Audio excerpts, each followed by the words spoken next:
Please introduce yourself and what sport. My name is Eunice R. Pabustan from grade 12 Kinder.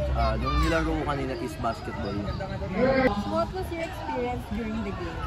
Nung experience ko sa game, medyo bad game kasi ako kasi parang naniniba ako. Parang nakakaya maglaro sa ganun maraming tao. Pero ginawa ko naman best ko. So what was your motivation during the game? Yung motivation ko sa game is yung classmate ko kasi super supportive.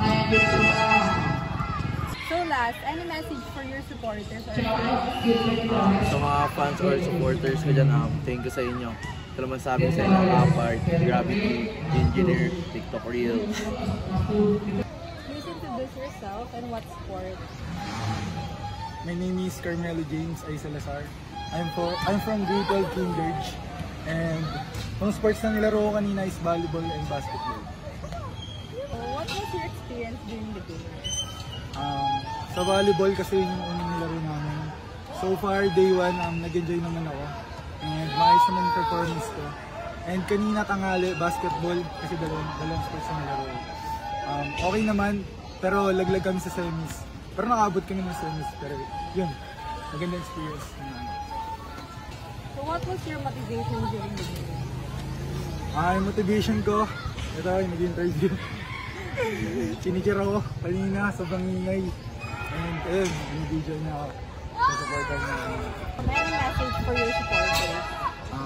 Message ko lang sa mga fans ko, sa mga nanonood. Bukas, abangan niyo ako. Tawag dito, finals namin bukas. And bibigay ko yung best ko. And papakita ko yung performance ko. Apart! So please introduce.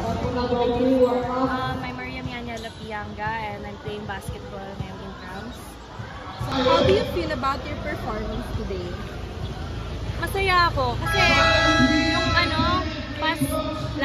yung unang game namin, nung pagka-shoot ko, parang naghiyawan talaga lahat, nagwala moment, diba? Nagwala yung mga tao, so parang sa akin, advantage or relief sa akin na ay support na pala sila.